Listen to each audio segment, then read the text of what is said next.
As temperatures in Delhi soared past 40 degrees, a 77-year-old has made it his life's mission to provide the city's working class with the one thing they need the most: water.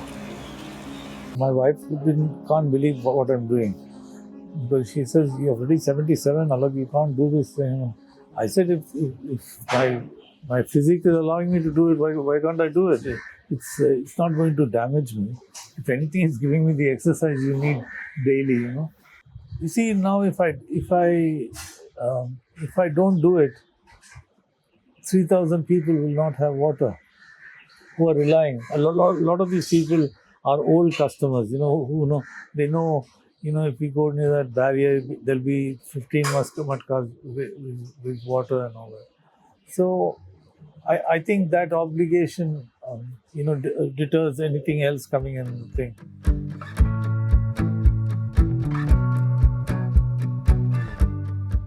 Have you seen these matkas around Delhi? If you haven't, I wouldn't really blame you. It's very easy for people like you and I to miss this. But these matkas become the lifeline for Delhi's working class when the city's temperatures hit above 40 degrees Celsius. Now, you might be wondering if this is a government scheme or not. Let me tell you, it's not. And these matkas, over 90 that are placed in different hotspots in Delhi, are maintained by one man only. Today, we are here to meet that man.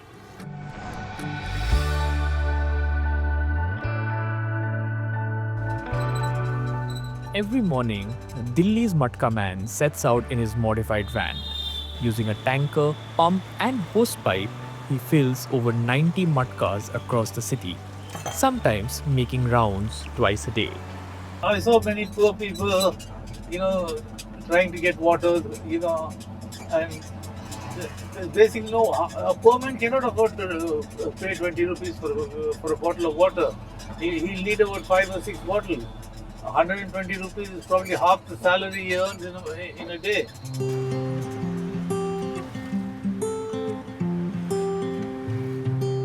I was walking on Lodi Road, I think, and whose house was it? Anyway, I forget. It was this industrialist house. I was walking past there, and then I saw this water dispenser. I went closer, and I realized it's school water. And I said, "What a great idea!" And so when I came back home, I made the inquiries, and then I put a water cooler there. The cooler was inside, but the dispenser was outside.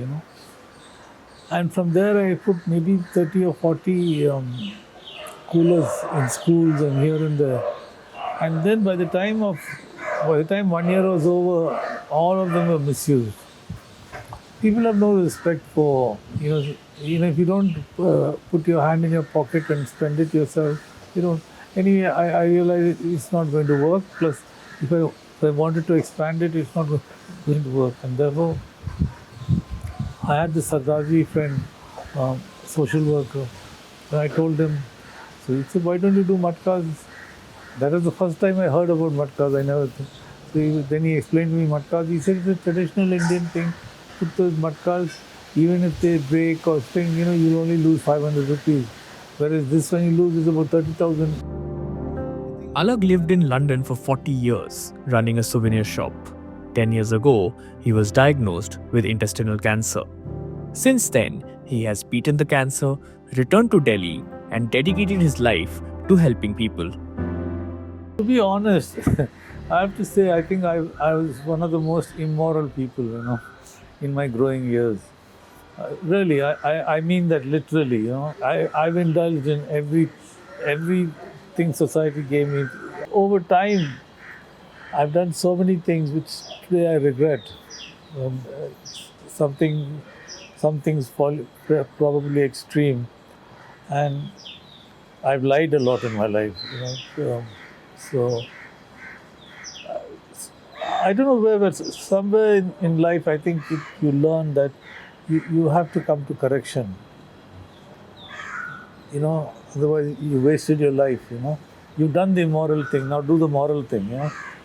And I suppose somewhere in that intellectual debate, I decided that I should now try to conduct my life in a kind of a moral way, and that gives me a lot of satisfaction, if you say, yeah, that I'm attempting it, I'm achieving it.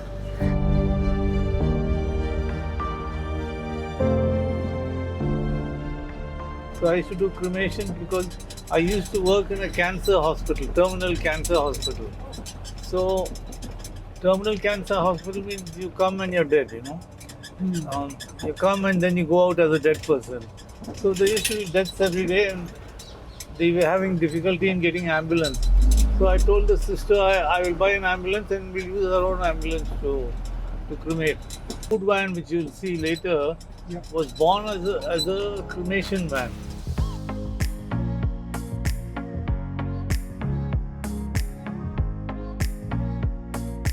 The ambulance, which once ferried the dead, now helps people survive in its new avatar as a food van, providing free food to whoever needs it at least once a week.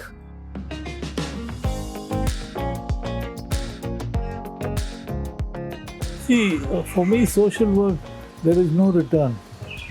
It is your moral duty as a human being to share.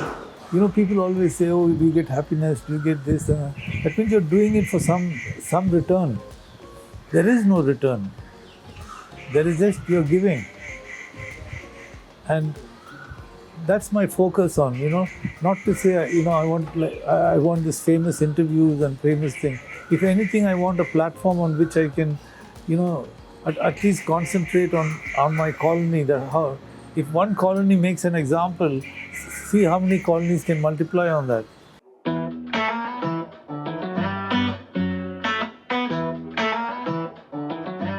I'm not really interested in legacy. If I can change a few people, if I can just get a few people in this colony, put a water tap outside. Just imagine in your colony, every house you go and there's a tap outside. I mean, it will make a huge. Your colony will become famous overnight, and people are not doing that. Why? Because people are very miserly. People don't want to part even with 1 rupee. You see the poor people, how they share things, Yeah. They always share, If somebody is starving, they can get money, the neighbor will know, and they will share their food.